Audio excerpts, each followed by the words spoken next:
안녕하세요. 대건남자입니다.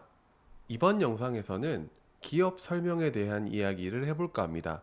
기업명은 여기에 나와 있습니다.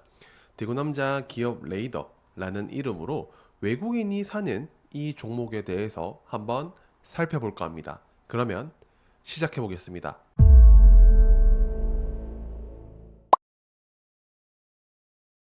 현대로템은 뭐 하는 회사야? 라는 부분을 볼 때 이 기업은 철도와 방산 중에서도 전차, 장갑차를 취급을 하고 있고요. 에코플랜트라는 분야를 하고 있는 기업입니다. 즉, 인프라와 전쟁, 친환경과 관련된 사업을 하는 기업으로서 이 삼박자가 잘 맞아 떨어지는 대표적인 기업이 현대로템이라는 기업입니다. 우리가 이 기업을 볼 때 가장 먼저 봐야 되는 것은 지수와 가장 밀접한 관련성이 있는 기업이라고도 할 수 있는데, 그 이유 중에 하나는 개인이 이 기업을 올리기란 쉽지가 않습니다. 일평균 거래 대금이 500억에서 1000억 정도인데, 대부분 이런 금액이 터진다는 것은 개인이 사는 게 아니라 프로그램이 사기 때문에 시장의 영향을 굉장히 많이 받는 이유이기도 합니다. 그리고 비슷한 시가총액 대비해서도 무거운 대표적인 종목이기도 하고, 즉 지수가 올라야 오를 수 있는 굉장히 무거운 기업, 바로 현대로템이라고 할 수 있겠습니다. 최근 들어서 외국인이 지속적으로 이 현대로템을 사고 있습니다. 그러면 그 이유는 뭘지에 대해서 제가 5가지로 정리를 해봤는데요. 첫 번째는 MSCI 편입 후보, 이 부분이 가장 크게 작용할 것이라고 생각을 합니다. 11월 MSCI 편입, 유력한 후보로 MSCI 한국지수 편입, 편출, 2, 3개월 전부터 후보군들의 주가 선반영이 일어나는 과거 데이터를 봤을 때 편입, 편출 종목 나눌 것 없이 이후에는 겁나게 빠지는 것은 같습니다. 단 편입 유력 후보군은 약 40%에서 50% 가까운 상승을 보여주고 난 후에 겁나게 빠졌고, 편출은 쭉쭉 빠지는 그런 모습을 보여줬다고 볼 수 있습니다. 즉 LS 일렉트릭이 최근에 보여줬던 흐름을 본다면 아마 많은 분들이 이해하기 쉬우실 거라고 생각을 합니다. 이 데일리에서 발표한 이 증권가 전망 11월 MSCI 편입 후보군을 보면 현대로템이 가장 높은 시가총액을 보유를 하고 있고, 꾸준한 유동성, 그리고 너무 테마에 집착되지 않는 그런 종목군이라고 볼 수 있기 때문에 아마 가장 유력한 MSCI 편입 후보가 되지 않을까 싶습니다. 그러면 이렇게 들으면 MSCI 왜 좋은 거야? 라는 생각을 할 수 있습니다. MSCI 편입 예상 조건을 먼저 보면 5에서 6조 원대의 시가총액을 보유하고 있어야 되고, 두 번째는 유동성은 시가총액 한 5조에서 6조 대비해서 50% 수준은 유지를 해줘야 됩니다. 하지만 단기 급등 종목은 편입에서 제외가 된다는 점인데요.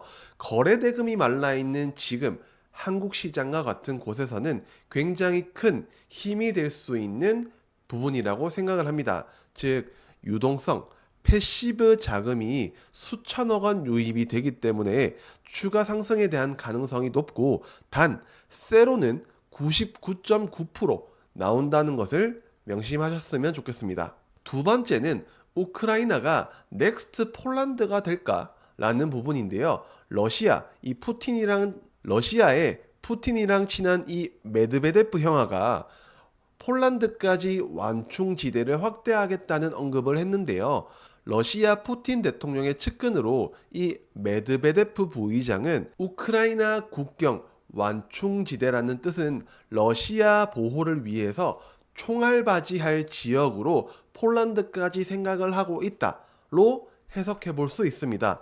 폴란드 지역은 나토의 동부 최전선 지역으로, 실제로 러시아가 우크라이나를 공격을 하는 과정에서 드론이 폴란드 영공으로 넘어가는 일이 발생하기도 했습니다. 그렇기 때문에 폴란드가 방산 분야에서 굉장히 심혈을 기울이고 예산을 올리는 이유라고 생각을 한번 해보는데요. 이 부분으로 폴란드가 최근에 천무 부대를 공개를 하고 국산 무기로 K 방산의 무기로 우크라이나 국경 방어력을 올리고 있다는 이야기가 뉴스가 나왔습니다. 현대로템은 올해 상반기까지 폴란드 지역에 K2 전차 총 46대를 납품을 완료를 했고요. 올해 하반기에 38대를 추가로 내년에 96대까지 추가로 인도가 될 예정입니다. 즉 현대로템의 핵심적인 캐시카우 역할을 하는 지역이 폴란드 지역이기 때문에 더해서 최근 30톤급 차륜형 장갑차 그리고 K2 계열 전차 신제품 출시로 인해서 이 무기들이 폴란드가 가장 유력한 사용처, 공급처가 되지 않을까라는 생각을 해볼 수가 있겠습니다. 세 번째로 방산주는 지수 방어적 성격을 띈다는 것을 볼 수가 있는데요. 실제로 코스피 지수 대비해서 현대로템의 주가는 지속적으로 이렇게 우상향하는 지수 대비 강한 모습을 보여줬습니다. 그렇기 때문에 지수 대비 아웃퍼폼한 효자 종목이 현대로템이고 방어적인 성격을 가지고 있으면서 방산주에 대한 일정이 있다는 점은 매우 긍정적입니다. 9월 말에 필리핀 ADAS, 10월 말에 나토, 10월 말에 미국 군사회의, 11월에 유럽 방산 전략 회의까지 일정이 추가적으로 있기 때문에 우리는 방산주, 특히 현대로템이라는 기업에 대해서는 살펴봐야 된다고 생각을 해봅니다. 네 번째는 탄탄한 실적인데요. 실적이 뭐 고만막 할 게 있나? 라는 말이 나올 정도로 굉장히 매출액과 영업이익이 꾸준하게 성장하는 것을 볼 수 있는데 영업이익은 2021년 대비 올해 약 5배 가까운 성장을 기대하고 있고요. 전년 대비로 볼 때 2배 가까운 영업이익의 성장이 기대가 되고 있습니다. 외국인이 사는 이유는 실적이 저는 기본 베이스가 아닐까라는 생각을 충분히 해볼 수 있을 것 같습니다. 마지막으로는 저는 해병대에 있을 때 굉장히 귀에 닳도록 들었던 말인데 한국의 주 적은 북한입니다. 즉 아직 전쟁은 끝난 게 아닙니다. 우리는 휴전 국가이기 때문에 방산에 대한 부분을 과연 한국에서 제외를 하고 볼 수가 있을까라는 생각을 해봅니다. 즉 끝나지 않을 이슈와 모멘텀이 될 가능성이 있기 때문에 대표적인 기업은 저는 현대로템이 되지 않을까 싶어서 준비를 해봤습니다.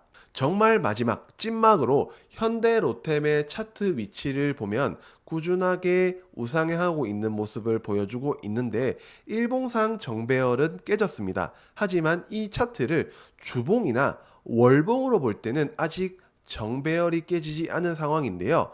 지수 대비 강한 종목과 섹터이기도 하고 아직 남은 일정은 매우 긍정적으로 볼 수 있습니다. 이 모든 부분을 통틀어서 볼 때 외국인이 담는 이유는 이 모든 이유가 더해진 합이 아닐까라는 생각으로 오늘 현대로템을 굉장히 긍정적으로 말씀을 드렸습니다. 하지만 절대 종목에 대한 매수 매도 추천은 아니며 여러분들과 함께 공부해보자는 의미로 준비를 해본 것이기 때문에 오해 없으셨으면 좋겠습니다. 저는 그러면 다음 영상에서 뵙도록 하겠습니다. 안녕.